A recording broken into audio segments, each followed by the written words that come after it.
We close the show with a segment produced by Vince Robinson, which covers a Newburgh, Indiana resident who, in his retirement, started a unique business repairing musical brass instruments. My name is Dan Schultz, and I spend the bulk of my time these days repairing and restoring tubas. You really don't learn how to do this. You come out of school at a level where you're just kind of dangerous. And you really learn the trade by going to work for a music store or a repair shop or under somebody. So I don't have any formal training at this. My background is engineering and manufacturing engineering and machine work. It was a good segue at my retirement to just kind of move into this because I'm a tuba player. And if you're a tuba player, it's very difficult to find somebody to work on these things. The primary reason for the shop is so I can work on my own horns. And these are examples of horns that were made in '71 in Germany by Bowman Meinl. The inspiration of a tuba professor named Fred Marzan, who had some interesting ideas about how things ought to be done. Anyway, there's two different varieties here. One's a piston, one's a rotary horn. They're built basically on the same bugle. These horns were in really bad shape when I got them. They both came out of school systems. One came out of a school system in central Ohio, and one came out of a school system in Chicago. I bought them off of eBay because nobody else wanted them. They were just literally torn all to pieces. So as they are now, they're my favorite players. They're excellent examples of very good tubas, and they wouldn't be for sale for any amount of money at the moment. My widow might think differently, but I'm not going to sell them. I was already involved in back playing the tuba again, and doing amateur repair work a couple of years before my wife and I decided to start the Old Dam Community Band. It's not a resource for repair work that one might think. I tell them to take the stuff, their flutes and clarinets and saxophones and whatever to other repair guys.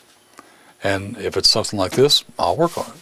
But I don't go looking for anything else except these things. The instruments I see most in here are obviously tubas, the low brass, the euphoniums, baritones, trombones, tubas, sousaphones, and what have you.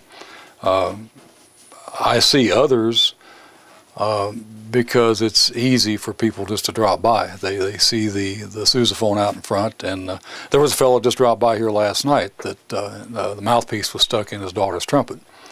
And I didn't charge him anything to take it out, and I kind of like that, but people just drop in.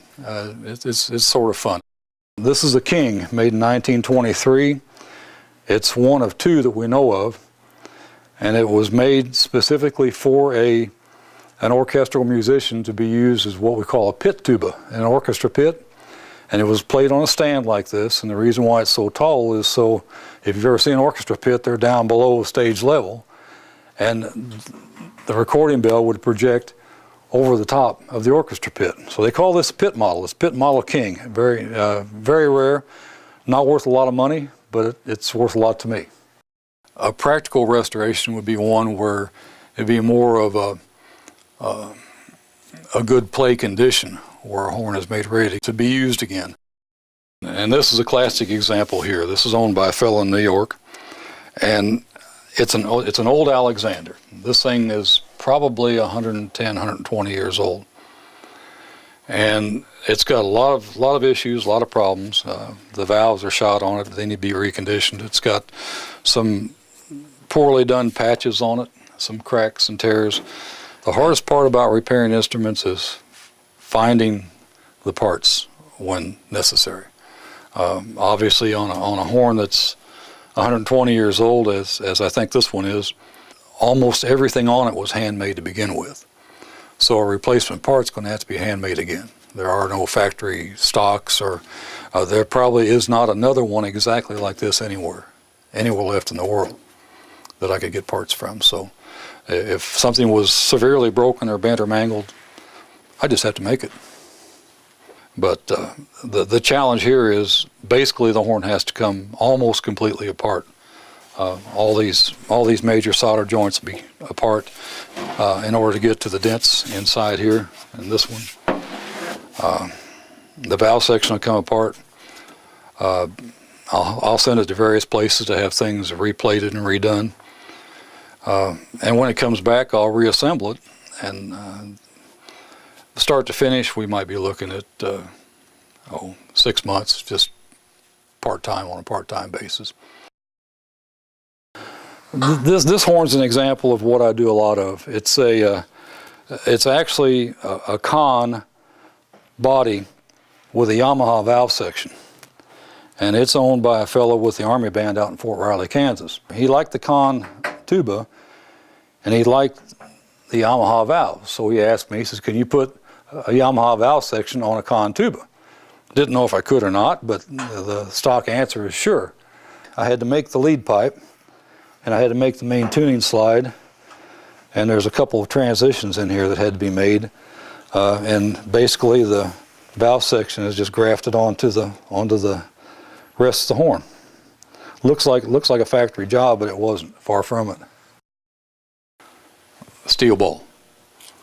Two very powerful rare earth magnets, and there's about straight in about 400 pounds of resistance between those two. You could roll it off of there. You can get it apart. But once it's hooked up, you're not going to pull it apart straight away. And that's what makes the dent. You put the ball on the inside, and you hook the magnet up on the outside. And then you can begin to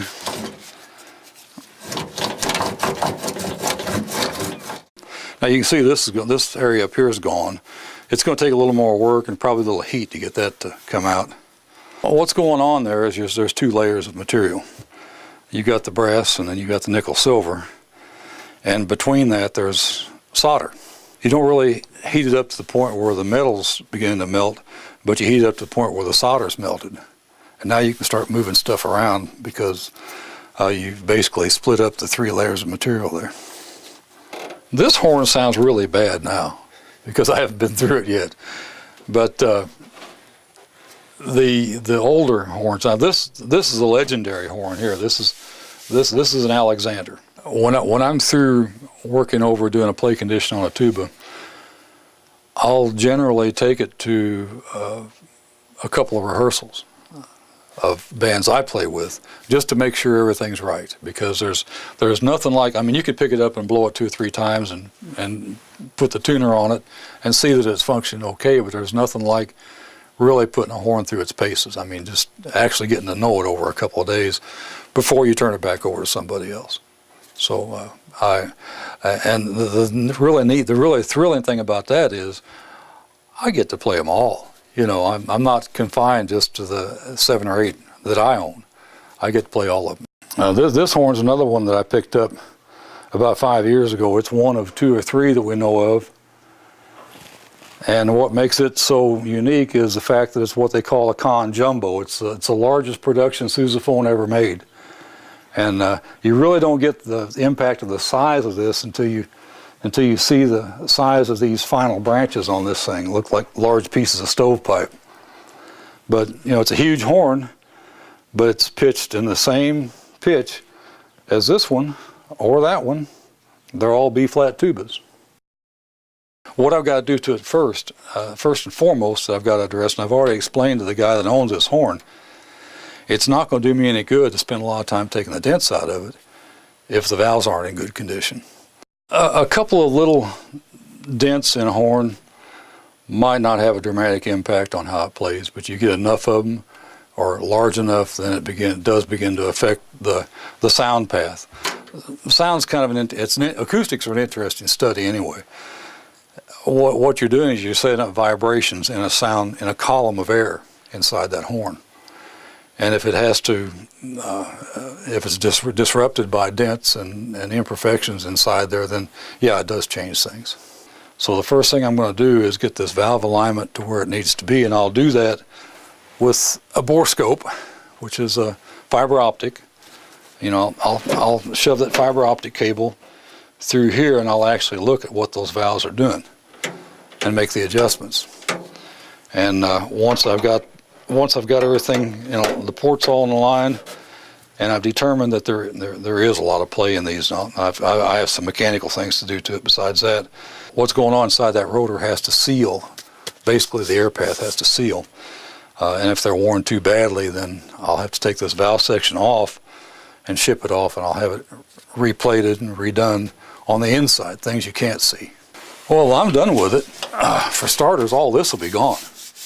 All that'll be gone smooth. There's a tear back here that will have a patch over it. These dents will be gone. The dents in the lead pipe, they'll be gone. Virtually every dent that you can see on there will be gone when this thing is ready.